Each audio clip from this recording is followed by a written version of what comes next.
Friendship after trauma. Let's just jump right into it.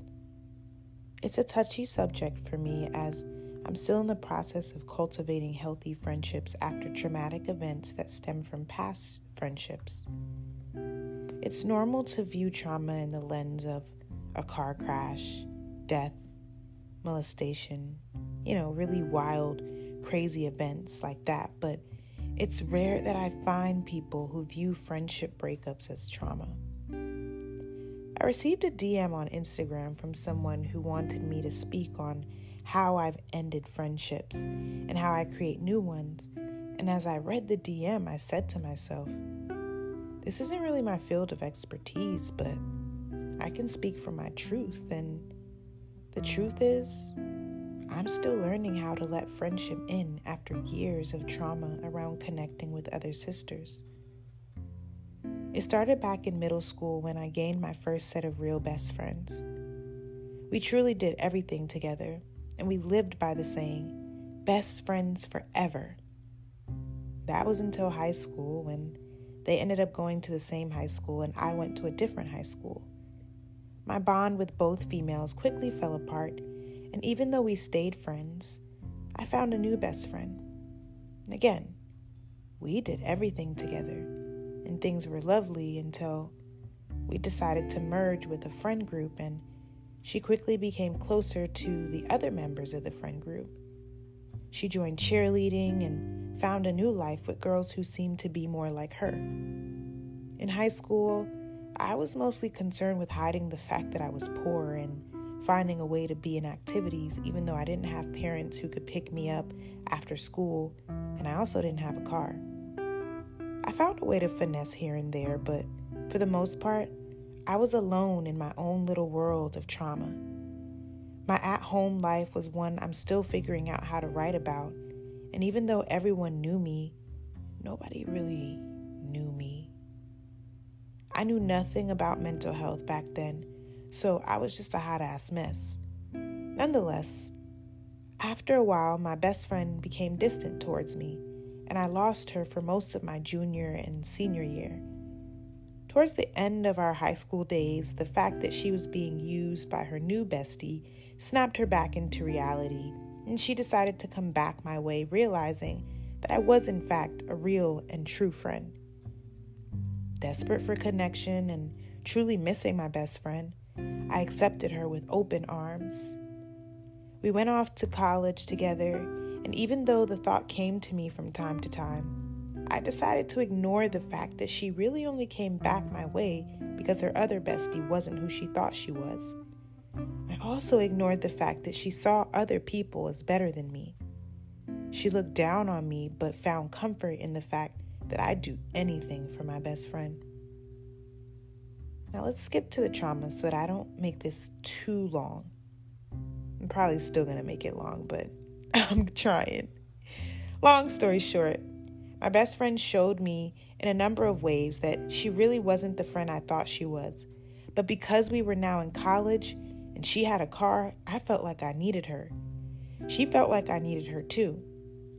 We went through freshman and sophomore year together as roomies on campus, and then eventually got an apartment together as roommates. If I can remember, I think we made it a full year, and then she dropped the bomb on me that she was leaving Winston-Salem State and transferring to A&T. Her and the same girl she dropped me for in high school were going to be roommates. I was absolutely crushed. Still not knowing anything about trauma, I coped with smoking weed, finding a new roommate that I wasn't really fond of, and turning my focus into becoming self-sufficient. She would no longer be around, and that meant that I had to get my license and get a car. I did just that, and when she transferred, I tried my best to keep our friendship alive. That was until she decided that she didn't want to be my friend, and instead of having a real conversation with me about the why, she waited until after a spring break trip that we took together and not engaging with me on my birthday to send me an email ending our friendship. That was the first time I'd ever felt real heartbreak, and that didn't stem from a guy, so it was really weird. I practically begged her to talk to me, and she simply blocked me from her life. I'm still blocked to this day. I know the parts that I played in her wanting to distance herself, but the abrupt ending was a lot for me to bear. To this day, I can still feel the pain, and it's literally been over 8, 9, maybe 10 years since that happened. Trauma is trauma though, you know? Fast forward, in my attempts to keep hope alive and form connection again, I became close with another sister after college. We got so close that we formally began to refer to each other as best friends. I let her in on my previous best friend breakup and told her how much it hurt. I trusted that I wouldn't have to go through the same thing, but I did. The downfall happened when we decided to go into business together and really got to know each other. Instead of being willing to talk things out and reach understanding, Sis abruptly decided to end our business partnership and start her own business. She became close with someone else, and I was left to feel the same heartbreak. The pattern started in middle school, and at age 25, I had now convinced myself that I was unlovable. I know I'm not perfect, but when it comes to being a best friend, I love hard, and being discarded over and over again by women I loved had taken a toll on me. The same thing happened with this sister. We decided to try again, only for me to realize that she also thought she was better than me, and she had become closer to someone else. Everything fell apart, and I waited 2 years to try again with another sister. The same thing happened, but even worse.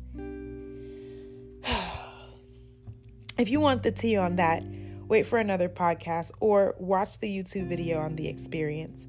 I'll link it in the description of this episode. Very long story short, now at age 28, I hold over 10 years of trauma from attempting to connect with other women, and now I've gone numb. I've done therapy to better understand the parts I played in all of those friendships ending, but I still have trust issues. I'm afraid to love another woman as deeply as I've loved the ones in my past, and as a result, I keep everyone at a distance. I don't want to be that way, but I've literally lost the ability to connect. As a way to protect myself, I only go but so deep with other sisters now. There is no woman in my life that knows me at the core level. I want to change that, so I try. I've started to attempt to create new, healthy bonds with women who I think I can trust, and I'm slowly dipping my toes back into the waters of connection. It's scary, though. I don't want a trauma bond anymore, because those don't last. Some of the women I connect with only connect with me to learn how I do what I do and then ghost me. Other women truly do want to connect, but also have their own trauma that impacts how they connect. So, I'm in the work.